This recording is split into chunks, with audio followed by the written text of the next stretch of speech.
अस्सलाम वालेकुम, मैं खुसराव बात कर रही हूँ। और कैसे हैं आप सब लोग? ठीक है। और ख़ास तौर पे जी सफ़ा मिरहा, बड़े दिन हो गए आपसे कोई बात भी नहीं हुई और आपके बारे में भी कोई बात नहीं हुई है। कैसी हैं आप? ठीक हैं? बच्चे ठीक हैं? सब खैरियत है? अपना नाम तो आप मुझे बताती नहीं है कि आपका नाम क्या है। और इंस्टाग्राम पे मैं हूँ नहीं यार, मैंने ना ज़रा बस किसी वजह से उसको डिलीट कर दिया था और दोबारा मैंने उसको किया ही नहीं अब तक इंस्टॉल। तो ठीक है, आप सब खैरियत? देख लेती हूँ आपकी वीडियोज़, लेकिन जब कभी देखती हूँ तो मैं रिप्लाई कर देती हूँ, उसको क्या कहते हैं, कमेंट कर देती हूँ। अभी आपकी कुछ इकट्ठी हुई हुई है, इकट्ठी देखूँगी।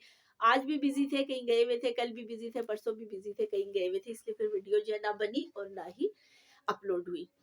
तो जनाब जी, बाकी जो है, तानिया कैसी हो? ठीक हो? और बुशरा मसूद, उन्होंने इतना बड़ा शिकवा किया है, ये ना, ये इतना इतना इतना इतना मेरे हाथ नजर आ रहे हैं ना, इतना बड़ा शिकवा किया उन्होंने।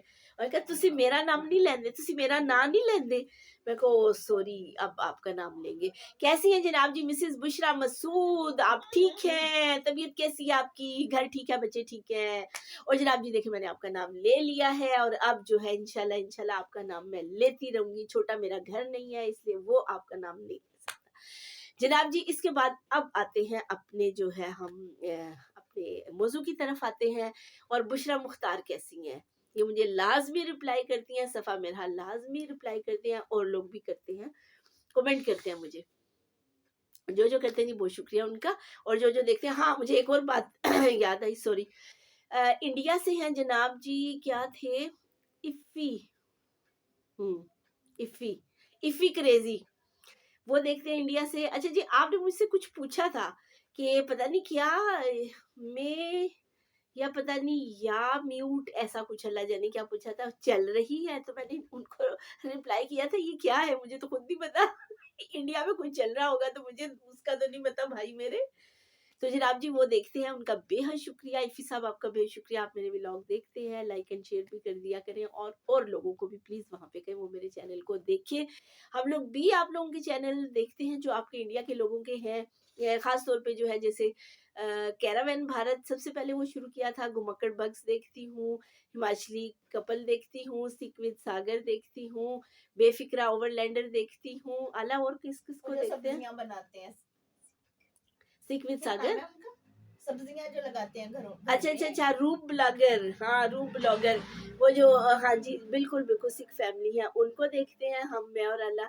वो अच्छी बातें करते हैं, बहुत अच्छी बातें करते हैं, और अच्छे अच्छे व्लॉग्स होते हैं उनके, कारआमद होते हैं। तो इनके देख, इसके अलावा भी देख लेते हैं किसी और का, एक और वो रणधीर और क्या सनम, है ना? ऐसे ही है कुछ, रणधीर और सनम, वो अच्छा अच्छा, लड़की। हाँ। उनका भी देख लेते हैं। मैं, मुझे असल में कैंपिंग का शौक है, तो फिर वो मैं देख लेती हूँ। तो आप सब लोगों का बहुत शुक्रिया, और मैं एक दफ़ा फिर आपसे रिक्वेस्ट करूँगी कि आप लोग मेरे लो चैनल को यार, क्या देखें, सब्जी। तो सब्सक्राइब भी करें, लाइक एंड शेयर भी करें। बहुत-बहुत शुक्रिया जनाब जी। अब आते हैं अपने टॉपिक की तरफ। टॉपिक है मेरा स्पीडो बस ही, लेकिन स्पीडो बस के आज किसी रूट का मैं नहीं कर रही। आज मैं एक रिक्वेस्ट कर रही हूँ स्पीडो बस में बैठने वाले अपने भाइयों से, अपने बेटों से, जो मेरे बेटों की तरह हैं, जो स्टूडेंट्स हैं, जो उनसे थोड़ी-सी बड़ी उम्र के लड़के हैं, जो जॉब के लिए निकलते हैं। अब देखिए, स्पीडो बस छोटी-सी है, बहुत बड़ी नहीं है। इस तरफ जेंट्स का है, आगे लेडीज़ का है, वो थोड़ा-सा है। मैं उस दिन खुद थी, हफ्ता पहले की बात है शायद, मैं खुद बस में थी, स्पीडो में, और रश हो गया ज़्यादा। लड़के जो हैं वो लड़कियों की तरफ आ गए, और एक लड़की ने ज़रा थोड़ा-सा डाँट के कह दिया कि पीछे हट के खड़े हो। तो उसने आगे से बदतमीजी उस लड़के ने की है। आगे से ये नहीं उसने कहा कि सॉरी मैम, या सॉरी मेरी बहन, बहन तो इन्होंने कहना ही नहीं है। तो ऐसे कि आई एम सॉरी, चलो खाली ये कह दो, आप पीछे हो जाओ। अब देखिए, आदतें जो है ना, आदतें नस्लों का पता देती हैं, ये किसी ने, सियाने ने बिल्कुल दुरुस्त बात की है। हरकतें तरबियतों का पता देती हैं। ये जो हरकतें हम करते हैं ना घर से बाहर, खास तौर पे हमारे लड़के, हमारे बेटे, हमारे भाई, हमारे, चाहे वो मेरे बाप की उम्र के हों, वो कुछ लोग वो भी थोड़ा जो है वो स्लिप हो जाते हैं, तो वो भी ऐसी हरकतें करते हैं।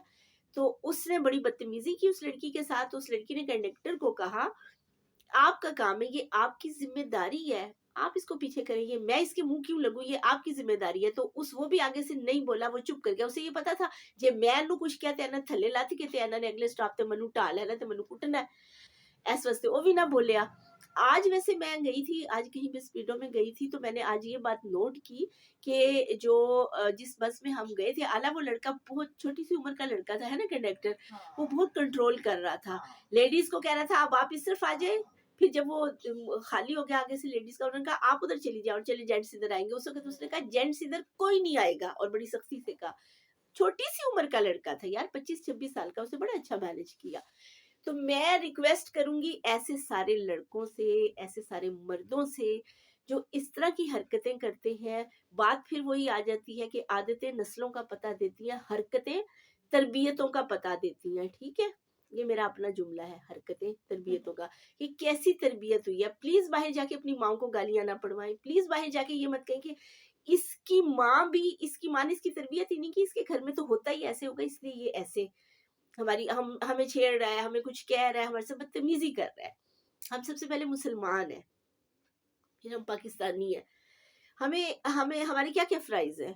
ठीक है, औरतें भी कर जाती हैं, मैं ये नहीं कहूँगी, मैं सिर्फ़ औरतों की साइड नहीं लूँगी, मैं क मुझे पता है बाज़ औक़ात औरतें भी ज़्यादती कर जाती हैं और काफ़ी हद तक बहुत बड़ी बात हो जाती है, लेकिन मर्द ज़्यादा करते हैं। देखिए जब एक एक बनाई लिया हद, ठीक है, अभी देखो उन्होंने भी निकलना है, उन्होंने पढ़ने जाना है, उन्होंने ट्यूशन जाना है, उन्होंने जॉब करनी है लड़कियों ने, ठीक है?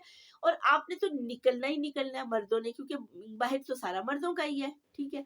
लेकिन उन बेचारियों ने भी निकलना है, अगर उन्होंने बसों में जाना है, वो नहीं रिक्शा अफ़ोर्ड कर सकती इसलिए बस में जा रही है ना, ठीक है? आपका क्या काम बनता है कि आप वहाँ पे आ जाइए या आप छोड़ें, और एक छेड़े, सॉरी छेड़े, छोड़े कह दिया, ज़्यादा ही इमोशनल हो गई हूँ। अब देखिए एक ऐप आ गई है, आई थिंक सो 1043। अब ये बाकी लड़कियाँ अगर कोई मेरा ये देख रही हो तो वो भी जो है इस ऐप को इंस्टॉल कर लें, और इसके ऊपर जस्ट आपने आपने कॉल करनी है और आपने बताना है कि मुझे फलां जगह पे हरास किया जा रहा है। हरासमेंट के लिए ये बनी है, मैं भी उस सर्वे का हिस्सा हूँ और मुझे हर महीने वहाँ से जो है वो इंटरव्यू होते हैं मेरे, और कुछ सवालात मेरे से पूछे जाते हैं। तो आप लोग अगर शर्मिंदगी से बचना चाहते हैं, हो सकता है जिस वक़्त ये बात हुई उस वक़्त उस लड़की के ज़हन में ऐप ना हो, उसे पता ना हो। तो आप फिर कितने शर्मिंदा होंगे जब आपको पकड़ के लॉकअप में बंद कर दिया जाएगा। किस बात पे? कोई पूछे क्यों? किस बात पे? चोरी की थी? नहीं। डाका डाला था? नहीं। कुड़ी नू छेड़िया सी। शर्म से डूब मरने का मकाम होता है ये ऐसे मर्दों के लिए, ऐसे लड़कों के लिए। हमारे घरों में भी माएँ हैं, बहनें हैं, बेटियाँ हैं, ठीक है जी, बीवियाँ हैं। हमें ये हरकत नहीं करनी चाहिए, और आप प्लीज़ अच्छे बच्चे होने का सबूत दें। मेरी रिक्वेस्ट है ऐसे तमाम लड़कों से, मर्दों से, कि प्लीज़ बाहर ये घटिया-घटिया हरकतें मत किया करें। अब उस दिन उस लड़की ने फिर क्या किया? उसने फिर वो बहुत ज़्यादा बोली, उसने बहुत ज़्यादा ऊँचा-ऊँचा शोर मचाया, और मैं भी देख रही थी। और मैंने सारा कुछ अपने वो सुना, तो मुझे बहुत बुरा लगा, और मैंने कहा नहीं, आइंदा के लिए जो है वो इस तरह की, मैं इस पे एक वीडियो बनाऊँगी, और मैं रिक्वेस्ट करूँगी ऐसे सारे लड़कों से जो इस तरह सफ़र करते हैं, प्लीज़ आप अपनी अच्छी तरबियत, अपनी माँओं की अच्छी तरबियत शो करवाएँ। इससे आपको मिल क्या जाएगा बताएँ मुझे? कुछ मिलता है? कुड़ी दे नाल आके इंज खलोगे, टच हो गए, व्हाट इज़ दिस यार? इंतहाई घटिया मवाली लेवल की ये हरकतें और ये इस तरह की ये चीज़ें अच्छी नहीं है, बेहद बुरी बात है, और मुझे बड़ा अफ़सोस भी हुआ था इस बात पे कि वो कंडक्टर नहीं बोला।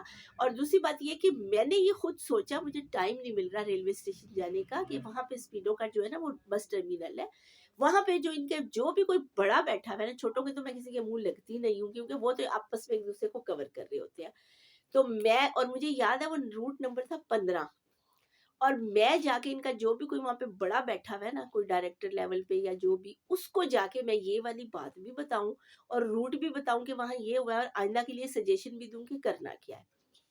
अच्छा, एक और बसें आई थी, आपको शायद शायद याद हो, 22 नंबर नहर पे चलती थी, ठोकर टू शायद हरबंसपुरा। उस बस में सेंटर में जो है ना वो जाली सी लगी हुई थी और दरवाज़ा था। वो वैसे बड़ा ज़बरदस्त काम था। यहाँ भी इन बसों में भी हुकूमत को चाहिए थोड़ा-सा खर्चा कर ले, तो एक लिमिट और हद बना दे कि ये औरतों की है, ये मर्दों की है। बीच में जो है वो जाली लग के दरवाज़ा हो जाए। वो कहंदे ने ना कुत्ता वेखे ते ना कुत्ता भौंके। वो फिर गल ही ना होवे इस तरह दी ना। तो इस तरह की चीज़ें जो है ना, इन चीज़ों से बड़ा दुःख होता है कि लोग कहाँ से कहाँ पहुँच गए, तो हम क्या कर रहे हैं? अभी तक हम इन्हीं बातों में हैं। तो छोटी सी रिक्वेस्ट आप लोगों से करनी थी, उसमें बातें बहुत बड़ी-बड़ी हो गई, काफ़ी सारी हो गई, और जिन लोगों से बात नहीं हुई थी उनका भी ज़िक्र हो गया। तो वो सारे जो है जल्दी-जल्दी मुझे कमेंट करें और मुझे बताएँ कि उनका क्या हाल है। सफ़ा मेरा ख़ास तौर पे आप बताएँ जनाब जी कैसी हैं आप, ठीक हैं? और बाकी जितने भी लोग हैं और जिन्होंने मुझसे कपड़े मँगवाए थे वो वाली मैक्सी, जिन्होंने मुझसे राब्ता किया मेरे व्हाट्सएप पे, उनको कपड़े मिल गए होंगे, उम्मीद है पसंद आएगा। बता तो दिया करो यार कि कैसे थे कपड़े, पसंद आए, अच्छा कपड़ा था। मैंने सबको ये कहा था प्योर कपड़ा है, जिला के देख लीजिएगा। अच्छा हाँ, एक का ख़ैर डायरेक्ट मुझे आ गया था मैसेज के, उसको बहुत पसंद आई और बहुत वो मेरा शुक्रिया अदा कर रही थी और उन्होंने कहा बहुत ही प्यारी मैक्सी थी। बड़ा अच्छा उसका फ्लेयर था क्योंकि प्योर था, तो प्योर का जो अगर ऐसे अम्ब्रेला आप खुली बनाते हैं फिर जब ऐसे पहनती हैं बच्चियाँ, पतली-पतली लड़कियाँ, तो अच्छा सा फ्लेयर आता है। तो ये बाकी लोग भी बताइएगा, ठीक है जी? ख़्याल रखिएगा, दुआ में याद रखिएगा। इसराइल-फ़लस्तीन की जंग दोबारा शुरू हो गई है, जो कि इंतहाई अफ़सोसनाक तो है, लेकिन मेरा दिल ये करता है कि जैसे उन्होंने कब्ज़ा किया है ना, ऐसे कट दो इन्हां नूं भी और हम अपनी अपनी ज़मीन पे कब्ज़ा करें। तुम होते को ना, अग लैन आई ते मालिक बन के बह गई हैं, ये वो वाला हिसाब है ना।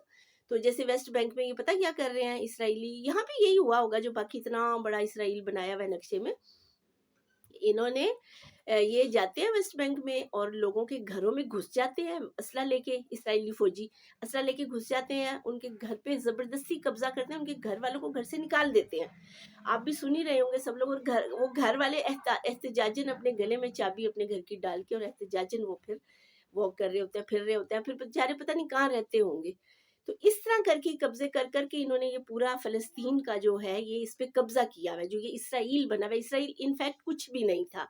ये लोग जब वो अपने क्या था वो हिटलर, उसने मार दिए थे सारे अक्सर यहूदी जो थोड़े से छोड़े थे ना इबरत के लिए, वो इबरत ही ना सज़ा बन गई हमारे लिए। वो इबरत तो क्या थी, यहाँ आके रहे, यहाँ रहने लगे और रहते इन्होंने बाकी दुनिया से भी लोग इन लोगों को बुलवाना शुरू कर दिया। अमेरिका ने इसको फंडिंग की।